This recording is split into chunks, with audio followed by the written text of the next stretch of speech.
ከዛ ውጭ 19 ጎሎችን አስቆጥሯል። ባህር ዳር ከነማ 5 ጨዋታ አሸንፏል። 21 ጎሎችን አስቆጥሯል። በ6 ጨዋታዎች አቻ ኢትዮጵያ ቡና ጋር በተከናወነ ጨዋታ ሁለት ተከታታይ ክሊን ሺት ዳላድ ኢብራሂም። ከዛ ውጭ ራምኬል አንተነህ ተፈራ በዚህ ሰዓት ምናልባት የመጀመሪያ ጎል ሊያገኙ ይችላሉ ወይ? ዮሐንስ ደረጀ ኳሱ ላይ መድረስ አልቻለም። ዳላድ ኢብራሂም ኳሱን ከመቆጣጠር በፊት ፍሬው ኦፍሳይድ ይመስላል፣ ግን አንተነህ በጣም ጥሩ ሩጫ ነው ያደረገው። አንድ ሰው ነው ቦክስ ውስጥ የሚታየው፣ ለሱም በመሬት ሳይቸገር እንዲያስቆጥር የሰጠበት መንገድ ጥሩ ነው። ግን ደካማ ፓስ ስለነበረች በረኛውና ናትናኤል በጋራ ትክክለኛ ውሳኔ ይመስላል። ጥሩ ዴሊቨሪ፣ ምናልባት ቀላል ኳስ ለዳላድ ኢብራሂም። ዳላድ ኢብራሂም ጋር ግርማ ዲሳሳ አዳነው። ግብ ጠባቂው አዳነው። ግርማ ዲሳሳ ሳተው። ጥሩ ንቃት ነው ያሳየው በዚህ ፔናልቲ ላይ።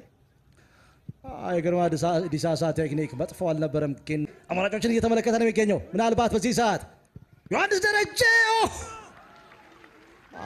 ዲፍሌክት ያደረገ ኳስ። ዳላድ ኢብራሂም ትኩረቱን አላጣም። የተወሰነ ነገሮች ችግሮች ያሉባቸው እነሱን ለማስተካከል ባለፈው ሳምንትም እንደዚህ ተደጋጋሚ ተከላካይ ጀርባ የሚጣል ኳስ፣ ግብ ጠባቂው ቀላል ኳስ። ዳላድ ኢብራሂም ማርክ ኢትዮጵያ ቡና ይዞት የመጣውን እቅድ በአግባቡ እያስሄደ ነው። በለው ብሎክ መጫወቱ ይበልጥ ቡድኑ በደንብ ብሩክ ሰሙ ምናልባት ብሩክ ሌላ ወርቃማ ድል ወደሰሎ የሚገርም ሴቭ ነው። ዳላድ ኢብራሂም የጨዋታው ኮከብ ያስባለውን ብቃት በማሳየት ላይ ይገኛል። ያለ እርሱ ኢትዮጵያ ቡና በጨዋታው ላይ መቆየት አይችልም ነበረ። ዋት አቴምፕት!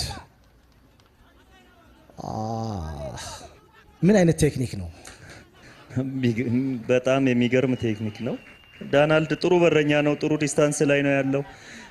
ጌሙን አንብቦ ይህንን ኳስ የመለሰበት መንገድ በጣም የሚያስደንቅ ነው።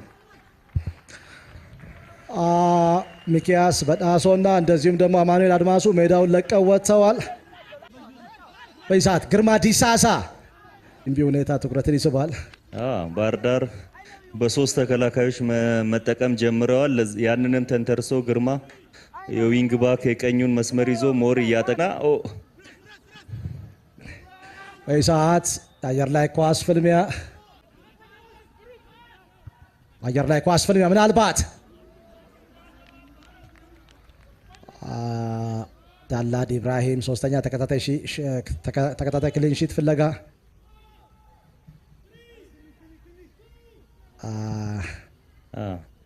ወንደሰን በለጠ አሁን 11 ለ10 ናቸው ሁለቱ ቡድኖች። ዳላድ ኢብራሂም ጨዋታው ማኔጅ እያደረገ የሚገኝ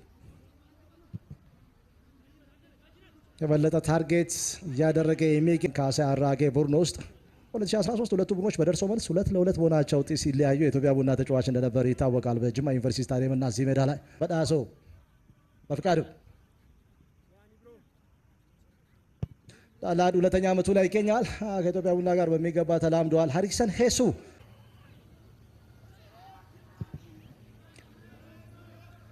ዳላድ ኢብራሂም ጨዋታው በፊት እንደገመት ነው አንዱ በትራንዛክሽን አንዱ በቢልዳፕ የራሳቸውን እቅድ ለማሳካት ሜዳ ላይ በደንብ የተንቀሳቀሱበት ነው። ኢትዮጵያ ቡና you are man of the match, so Binyam will give you the award.